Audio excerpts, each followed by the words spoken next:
Hello everyone, स्वागत है आपका हमारे YouTube channel history for you में। आज के अंक में हम मौर्य साम्राज्य के पतन और गुप्त साम्राज्य के उदय से पूर्व भारत पर शासन करने वाले शासकों का राजनीतिक इतिहास भाग 2 के बारे में जानेंगे। इसके पूर्व के अंक में हमने इस भाग 1 के बारे में जाना था, जिसमें हमने शुंग वंश, कण्व वंश और शासन करने वाले कलिंग पर शासन करने वाले कलिंग नरेश खारवेल के राजनीतिक उपलब्धियों और उनके विवरणों को जाना था। आज के अंक में हमारे अध्ययन का प्रमुख केंद्र सातवाहन और वाकाटक वंश होंगे। सर्वप्रथम हम सातवाहन वंश के बारे में जानेंगे और सातवाहन वंश के शासकों की विशेषताओं को जानेंगे। सर्वप्रथम सातवाहन वंश का संस्थापक सिमुक था और सातवाहन वंश की स्थापना कुछ उसी तरह हुई थी जिस तरह शुंग वंश और कण्व वंश की स्थापना हुई थी। इस सातवाहन वंश की स्थापना कण्व वंश के अंतिम शासक सुशर्मा को मारकर हुई थी और यह कार्य सिमुक ने किया था। इस तरह सातवाहन वंश का संस्थापक सिमुक था। जो इनकी आरंभिक शक्तियाँ थी, उन शक्तियों का केंद्र महाराष्ट्र था। मतलब कहने का ये है कि इन्होंने अपने शासन का प्रारंभिक केंद्र महाराष्ट्र को बनाया और बाद में इनकी शक्तियों का विस्तार, इनके क्षेत्र का विस्तार कर्नाटक और आंध्र प्रदेश में भी हुआ। इनकी राजधानी पैठन या प्रतिष्ठान थी। तो इस तरह इस सातवाहन वंश के स्थापना से संबंधित दो महत्वपूर्ण प्रश्न पूछे जाते हैं। पहला प्रश्न कि सातवाहन वंश का संस्थापक कौन था और इस सातवाहन वंश की राजधानी कहाँ थी। संस्थापक सिमुक था और राजधानी पैठन या प्रतिष्ठान थी। अब इस सातवाहन वंश के शासकों के बारे में हम जानेंगे, जिसमें सर्वप्रथम नाम सातकर्णी प्रथम का आता है और यह सातकर्णी प्रथम इस सातवाहन वंश का प्रथम सार्वभौम शासक था। सार्वभौम शासक अर्थात वह शासक जो अपनी स्वतंत्र सत्ता स्थापित कर एक बड़े भूभाग पर अपना शासन स्थापित करता है। सातकर्णी प्रथम ने अंगकुल की महारठी राजकुमारी नायनिका या नायनिका अथवा नागनिका से विवाह किया और इन नागनिका द्वारा स्थापित किए गए नानाघाट अभिलेख या रानी के अभिलेख में उसे दक्षिणापथ का अधिस्वामी यानी दक्षिणापथ का मालिक तथा अप्रतिहत चक्र का एक चालक बताया गया है। यह उसकी उपमा थी, यह उसकी उपाधि थी, जिसमें उसे दक्षिणापथ का अधिस्वामी अर्थात दक्षिणापथ का स्वामी या अप्रतिहत चक्र का चालक बताया गया। एक ऐसे चक्र का चालक बताया गया जिसका अंत न हो। सातकर्णी प्रथम ने 2 अश्वमेध यज्ञ और 2 राजसूय यज्ञ किए थे और सातकर्णी प्रथम ने अश्वमेध यज्ञ के पश्चात अपनी रानी के नाम पर अश्व आकृति युक्त रजत मुद्राएं उत्कीर्ण कराई थी। अश्व आकृति वाली चांदी की मुद्राएं उत्कीर्ण कराई थी। गौतमी पुत्र सातकर्णी वह पहला शासक था, यानी गौतमी पुत्र सातकर्णी की पहली विशेषता यह थी कि उसने अपने नाम के आगे मातृनाम जोड़ा था, यानी अपने नाम से पहले अपने माँ का नाम जोड़ा था। इसी के पश्चात लगभग सभी सातवाहन शासकों ने इस परंपरा का अनुसरण किया और सर्वाधिक समय तक शासन करने वाला सातवाहन राजा सातकर्णी द्वितीय था और लगभग 172 ईसा पूर्व से लेकर 116 ईसा पूर्व तक इस सातकर्णी द्वितीय ने अपना शासन स्थापित किया था। राज्य क्रम से अर्थात एक राजा के बाद दूसरे राजा के बनने के क्रम को देखा जाए तो इस क्रम से यह सातवाहन वंश का 7वां राजा था और इसने 56 वर्ष तक शासन किया था।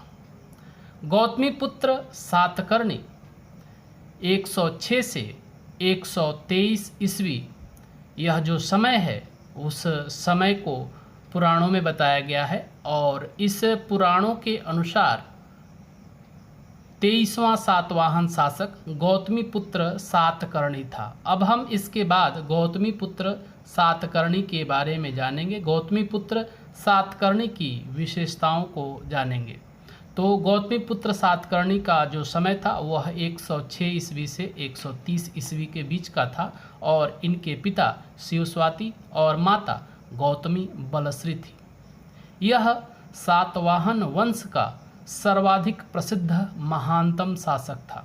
परीक्षा में प्रश्न पूछा जाए कि सातवाहन वंश का सबसे अधिक प्रसिद्ध महानतम शासक कौन था, तो उत्तर होगा गौतमीपुत्र सातकर्णी। और इस गौतमीपुत्र सातकर्णी की उपलब्धियां उनके माता गौतमी बलश्री के नासिक शिलालेख में उल्लेखित है। नासिक शिलालेख में इसका वर्णन किया गया है। नासिक शिलालेख को उनके पुत्र और उत्तराधिकारी वशिष्ठीपुत्र पुलमावी द्वितीय के शासन के 19वें वर्ष उत्कीर्ण किया गया था। यह गौतमीपुत्र सातकर्णी के शिलालेख के बारे में वर्णन है। इसके अलावा नासिक शिलालेख में पुलमावी द्वितीय को शकों, यवनों और पहलवों का विनाश करने वाला कहा गया है। अगले अंक में हम भारत पर होने वाले विदेशी आक्रमणों को जब पढ़ेंगे, जब उसके बारे में जानेंगे, तो हम शकों, यवनों और पहलवों के बारे में जानेंगे।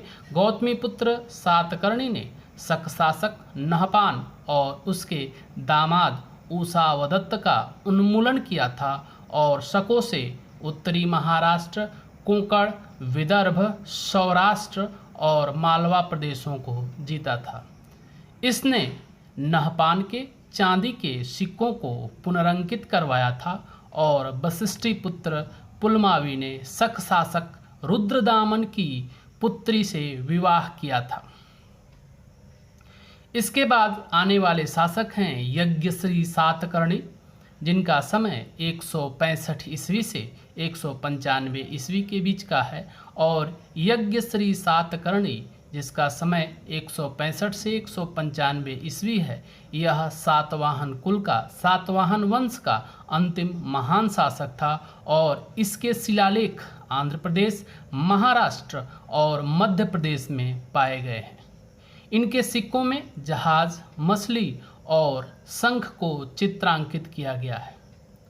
इस सातवाहन वंश का अंतिम सातवाहन राजा हाल था, जो एक कवि था और इसने प्राकृत भाषा में गाथा सतसई, जिसको गाथा सप्तशती के नाम से भी जाना जाता है, इस नाम से उसने श्रृंगार रसयुक्त काव्य ग्रंथ को लिखा था और हाल की सभा में बृहत कथा के रचयिता गुणाढ्य और संस्कृत व्याकरण कातंत्र के रचयिता सर्ववर्मन रहते थे। परीक्षा में प्रश्न पूछा गया है कि सातवाहन के सिक्कों में किसका चित्र अंकित है, तो वह चित्र जहाज, मछली और शंख का है।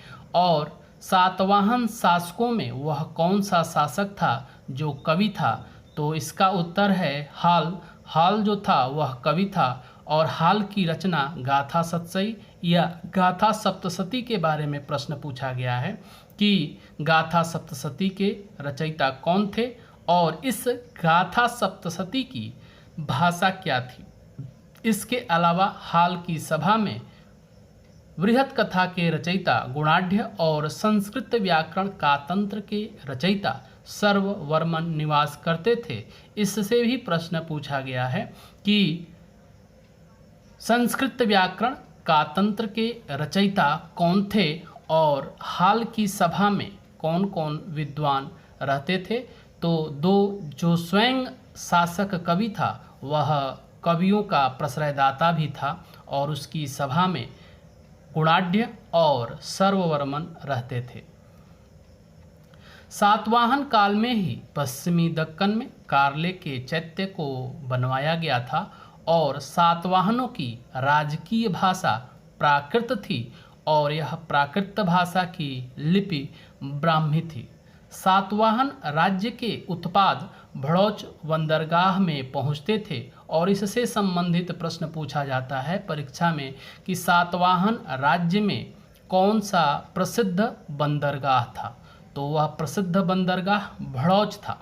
सातवाहनों ने ब्राह्मणों और बौद्ध भिक्षुओं को कर मुक्त ग्राम देने की प्रथा प्रारंभ की। यह अत्यंत महत्वपूर्ण है और परीक्षा में प्रश्न पूछा जाता है कि किस वंश के शासकों ने सर्वप्रथम ग्राम दान, कर मुक्त ग्राम दान देने की प्रथा प्रारंभ की थी? तो वह सातवाहन शासक थे जिन्होंने सर्वप्रथम कर मुक्त ग्राम दान देने की प्रथा प्रारंभ की और यह ग्राम दान देने का कार्य ब्राह्मणों और बौद्ध भिक्षुओं को किया जाता था। इसके अलावा जो सातवाहन अधिकारी थे वह अमात्य और महामात्य कहलाते थे और ग्रामीण क्षेत्र का प्रशासन गौलमिक की जिम्मेवारी थी। यानी ग्रामीण क्षेत्र का प्रशासन जिस प्रशासनिक अधिकारी के अंतर्गत आता था वह गौलमिक कहलाता था। सातवाहन शासकों ने सोने के सिक्के नहीं चलाए, इन्होंने पोटीन, तांबे और कांसे की मुद्राएं चलाई। परीक्षा में प्रश्न पूछा जाता है कि भारत में सर्वप्रथम सोने के सिक्के किन शासकों ने चलाए थे और भारत में सर्वप्रथम सर्वाधिक शुद्ध सोने के सिक्के किन शासकों ने चलवाए? तो सर्वप्रथम सोने के सिक्के जो चलवाए वह हिंद यवन शासक थे। हिंद यवनों ने ही भारत में सर्वप्रथम सोने के सिक्के चलाए और सर्वाधिक शुद्ध सोने के सिक्के कुषाण शासकों ने चलवाए थे। इसके बाद हम अपने टॉपिक के दूसरे प्रमुख बिंदु प्रमुख शासक वाकाटक वंश के बारे में जानेंगे कि वाकाटक वंश का संस्थापक कौन था और इनकी प्रमुख उपलब्धियां क्या थी।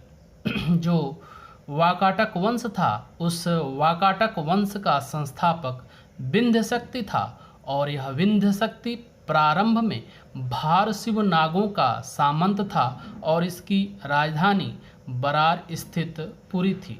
इस वंश का वास्तविक संस्थापक हरिपुत्र प्रवरसेन प्रथम था जिसका समय 280 से लेकर 340 ईस्वी तक था।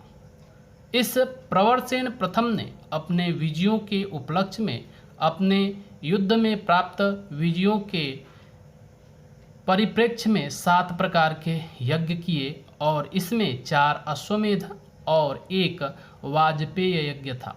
सम्राट की उपाधि धारण करने वाला वाकाटक वंश का एकमात्र राजा प्रवरसेन प्रथम था। प्रवरसेन का पुत्र रुद्रसेन प्रथम भारशिव और वाकाटक दोनों राज्यों का स्वामी हो गया और रुद्रसेन प्रथम के राज्यकाल के अंतिम दिनों में रुद्रदामन ने शक सत्ता स्थापित की थी। जो गुप्त सम्राट समुद्रगुप्त था उस समुद्रगुप्त का समकालीन वाकाटक राजा पृथ्वीसेन था और गुप्त सम्राट चंद्रगुप्त द्वितीय ने अपनी पुत्री का विवाह वाकाटक नरेश रुद्रसेन द्वितीय से किया। ये दोनों ही प्रश्न परीक्षा में पूछे जाते हैं कि गुप्त सम्राट समुद्रगुप्त का समकालीन वाकाटक राजा कौन था? तो वह समकालीन राजा पृथ्वीसेन था और गुप्त सम्राट चंद्रगुप्त द्वितीय ने अपनी पुत्री का विवाह किस वाकाटक नरेश से किया था? तो वह वाकाटक नरेश रुद्रसेन द्वितीय थे जिनसे चंद्रगुप्त द्वितीय ने अपनी पुत्री का विवाह किया था। वाकाटक राजाओं ने अजंता की गुफा चित्रकारी में भी अपना महत्वपूर्ण योगदान दिया था और गुफा संख्या 16-17 का निर्माण इन वाकाटक राजाओं द्वारा किया गया। यह भी प्रश्न परीक्षा की दृष्टि से अत्यंत महत्वपूर्ण है कि वाकाटक राजाओं के समय की अजंता की गुफा चित्रकारी कौन कौन सी गुफा संख्या है जिसका समय वाकाटक राजाओं से है, यानी वाकाटक राजाओं ने किन किन गुफा संख्याओं का चित्रकारी में अपना महत्वपूर्ण योगदान दिया, तो वह गुफा संख्या 16 और 17 है, जिसमें इन वाकाटक राजाओं ने अजंता की गुफा चित्रकारी में महत्वपूर्ण योगदान दिया। इस तरह आज के अंक में हमने जिन प्रमुख वंश के शासकों के बारे में जाना, वह सातवाहन शासक और वाकाटक वंश के शासक थे। सातवाहन वंश के संस्थापक कौन थे और सातवाहन वंश की राजधानी कहाँ थी, यह दोनों ही प्रश्न परीक्षा की दृष्टि से महत्वपूर्ण हैं।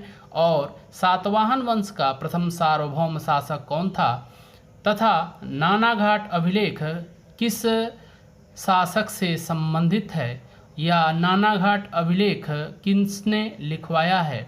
इसके अलावा जो अन्य प्रश्न पूछे जाते हैं वह यह कि सर्वप्रथम किस वंश के शासकों ने अपने नाम के पहले अपने माताओं के नामों को जोड़ना प्रारंभ किया और सातवाहन वंश का सबसे प्रमुख शासक कौन था, सातवाहन वंश के सिक्कों में किनका चित्र अंकित है और सातवाहन वंश का वह कौन सा शासक था जो कवि था और गाथा सतसई या गाथा सप्तशती नामक काव्य श्रृंगार काव्य ग्रंथ की रचना किसने की थी और गुणाढ़ और सर्ववर्मन किस सातवाहन शासक के दरबार में रहते थे। इसके अलावा कार्ले के चैत्य का निर्माण किन शासकों द्वारा कराया गया था और सातवाहन वंश के प्रमुख बंदरगाह कौन से थे और किस वंश के शासकों ने सर्वप्रथम बौद्ध भिक्षुओं और ब्राह्मणों को कर मुक्त ग्राम देने की प्रथा प्रारंभ की थी। इसके अलावा सातवाहन शासकों ने कौन कौन से सिक्के संचालित किए थे, वाकाटक वंश का संस्थापक कौन था, इनकी राजधानी कहाँ थी और इस वंश का वास्तविक संस्थापक कौन था। साथ ही वाकाटक वंश की वह शासक जिसने सर्वप्रथम सम्राट की उपाधि धारण की वह कौन था, वह राजा प्रवरसेन प्रथम था। इसके अलावा गुप्त सम्राट समुद्रगुप्त का समकालीन वाकाटक राजा कौन था और गुप्त सम्राट चंद्रगुप्त द्वितीय ने अपनी पुत्री का विवाह किस वाकाटक नरेश से किया था और अजंता की गुफा चित्रकारी में किन किन गुफाओं के गुफा चित्रकारी में इन वाकाटक शासकों का महत्वपूर्ण योगदान था। ये प्रश्न इस बिंदु से, इस टॉपिक से परीक्षा के लिए अत्यंत महत्वपूर्ण है। तो आज के अंक के लिए इतना ही। मिलते हैं एक दूसरे विषय वस्तु पर, आपके समक्ष उस विषय वस्तु पर चर्चा और परिचर्चा करने के लिए। तब तक के लिए बहुत बहुत धन्यवाद।